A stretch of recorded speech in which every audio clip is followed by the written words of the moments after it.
Hey everybody, it's Justice for Comics. It is Thursday afternoon. Just thought I'd do a video on some comic news.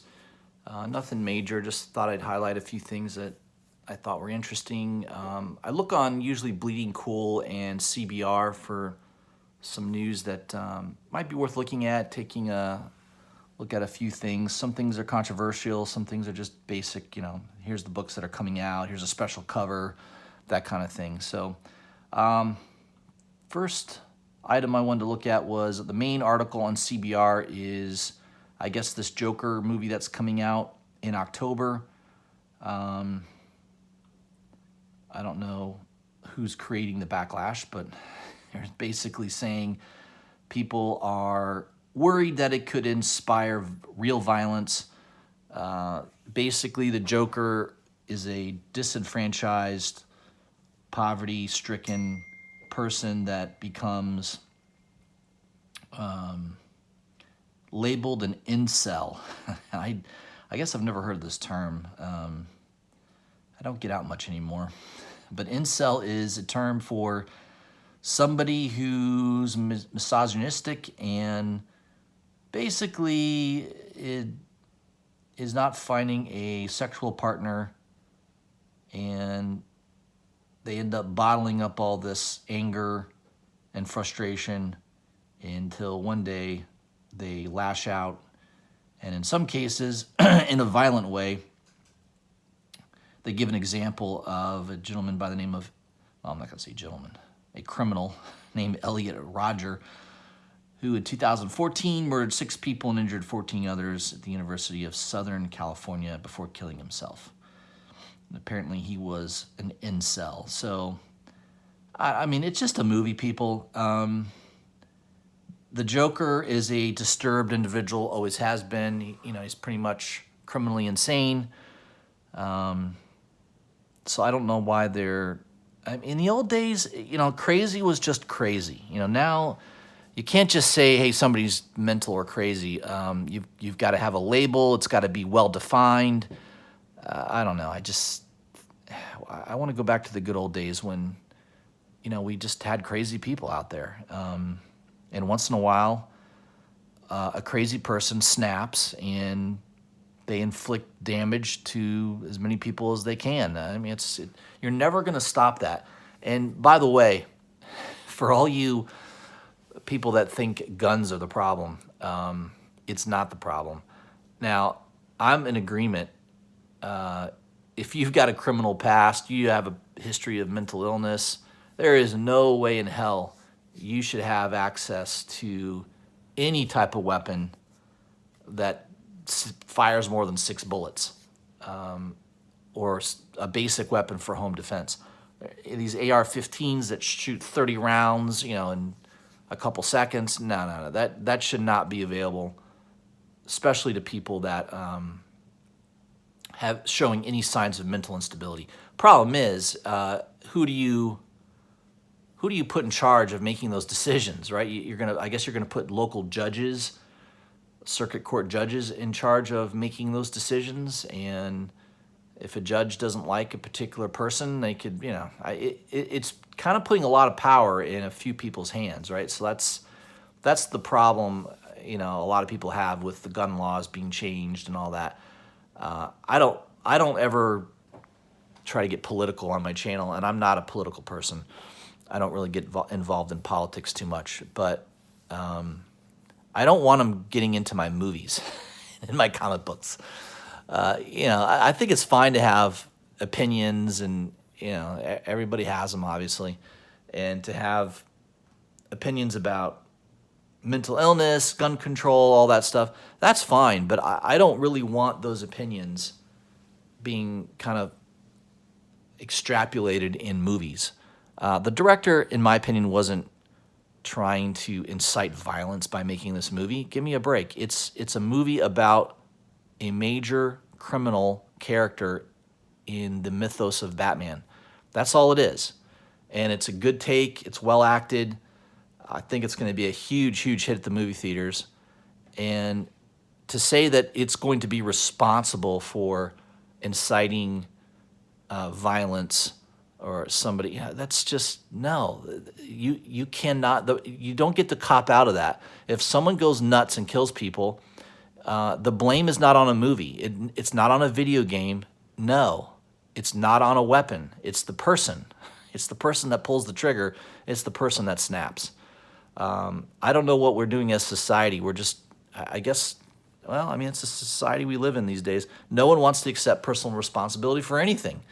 I just think it's absolutely ridiculous. So, yeah, I mean, this article kind of heated me up a little bit because I just thought it's just a movie. It's going to be a great movie, and to sit there and try to say that it's going to create a wave of violence in this country, you don't need a movie to do that. All right, there's plenty of freaking crazy people in this country, and why don't they take a better look at all the opioids and the narcotics that all these doctors hand out to people, psychotropic drugs that basically change the brain chemistry inside your brain. That's way more responsible for people going crazy than watching violent video games or a movie. That's so ridiculous. But I'm sure I'll get some people that may want to argue that point with me. But let's move on to lighter fare. That's enough on that subject. I'm a big fan of Lego, and I love this 4,700 piece Star Wars Imperial set. Look at this thing. Holy crap, 4,700 pieces? Wow, that'll take you more than an afternoon to build. It's kind of like one of those, I don't know if you remember doing this when you were a kid. My parents would break out one of these 3,000 piece or 4,000 piece puzzle sets. And, it would take you a couple weeks to put that thing together. This is the kind of project that is. I mean, this is $700 available October 1st. I mean, it's pretty cool. The only problem with something that big is, I don't know. Yeah, you have to have a big, maybe if you had a big room and had a spot to display it. I mean, this thing, it's got to be huge. I don't know. It says it measures 43 inches long. Yeah, I mean, so that's pretty big. I don't know. I mean, that's over 3.5 feet long. Jesus, that's going to take up a lot of space. You certainly couldn't put that on a shelf too easily. I think that's cool, though. I love Lego sets. One of these days I might. I mean, in fact, they're actually good investments. You look at some of those early Lego sets that came out 5-10 years ago. Those things go for huge money, especially if you have them still intact inside the box, never opened. I mean, they go for insane amounts of money sometimes.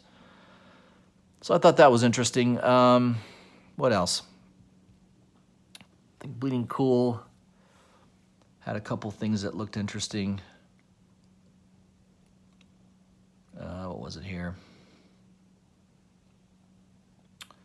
Spawn 300 is going to a second printing. That's not a big surprise. It's going to have a white cover, apparently. I'm interested in the 301. It's going to have an Alex Ross cover, that's the cover, which is beautiful. Definitely want to pick that up. I love that Alex Ross cover. I mean, the detail. God, I don't know how this guy has time to draw all this stuff. It's amazing. He's a machine, man. He can just, look all the detail in that thing. He probably still did it in like an hour. He probably sketched it out in a half hour, probably did a base color to it in another hour. Probably 3 to 4 hours he probably did this entire painting. He's fast. He's got to be fast. There's as much stuff as he produces. I really want to see what the Sienkiewicz cover will look like, because I don't know if I've ever seen Sienkiewicz do a Spawn drawing or a Spawn cover. So I'm kind of interested to see what that'll look like. They don't have an image for it yet, but I think that could be really, really good. Another thing that's in the news, Tom Taylor, he's writing Deceased, which is a great storyline. They're hinting here that he may be doing Suicide Squad. So I was kind of hoping that maybe he would be the go-to guy for Batman after Tom King leaves. Don't know if that'll be the case, though. I guess he could probably write, maybe he could write Suicide Squad and Batman at the same time. But normally the writer that you put on Batman typically will just write that one book. But yeah, maybe he's going to do both. I don't know. But it seems a little doubtful maybe that he's going to do Batman if he is indeed going to be writing Suicide Squad. So I like Tom Taylor. I think his writing is excellent. I would be very interested to see what he can do with Suicide Squad. Maybe he takes it in a fresh direction. Yeah, I don't know. That could be interesting. What else? There's some new covers coming out. DC's always had some nice covers. They have these acetate covers coming out here in November. Red Hood and the Outlaw. And you got Superman, You're the Villain. Pretty nice. I like that cover. So that looks interesting. As you can tell, I've not really scripted this. This is a very free-flowing. I just like to look at what's coming out in the comic news and yeah, to see if there's anything that looks interesting to pick up. I think New York Comic Con's coming out. There was a couple cool looking covers. Looks like a few of them will be like black and white sketch type covers. I like this Marvel Comics 1001. Although, again, may I remind you, Marvel Comics, it never got to 1,000. So I don't know where they're getting this numbering system from, but it's completely contrived. But I do like that cover by Deodato, I think, Deodato rather. It's very nice. I like the black and white and some of it being colored. That's pretty cool. And then the Spider-Verse #1, a relaunch of that. I like that cover as well. That's pretty cool with the kind of grayed out background and the primary character in Miles Morales in the full suit color. Pretty cool. I like that cover a lot. You get also a variant for the relaunch of X-Men #1 by Linnell Francis Yu, so that looks pretty good. All these are limited to 3,000 copies apparently, so I don't know if they'll have a website where you can pre-order these or if you'll have to buy them off eBay. I'm not too sure. I know a couple of the websites, like the Boston Fan Expo, I was able to pick up a couple of their variants off a couple online stores.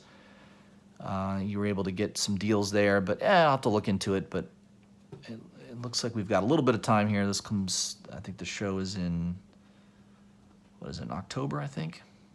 I think the show's in October. Yeah, so got a little bit of time to plan that, but that could be good. All right, guys, I think that was it. I don't think I was missing anything else. I heard there is a new trailer for, or I don't know, like a teaser trailer for Birds of Prey, so I'm going to have to check that out. I was doing a little live stream the other day, and that subject was brought up. Also, Black Widow, the time frame is being revealed here. I don't know if this will be good. I know that there's going to have a few new characters introduced. Red Guardian, Yelena Belova. So the Red Guardian's kind of like the Captain America of Russia. I've got his first appearance in comic books. I bought that last year at a really good deal. That book's heating up, so this movie will definitely propel that even higher, I'm sure, as soon as the trailer drops. The only thing I don't like about Black Widow is obviously,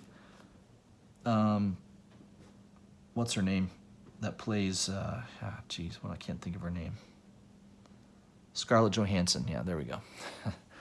Obviously, she looks nice. I mean, she looks like Black Widow. She's beautiful, very good at performing the action, stunts, and all that.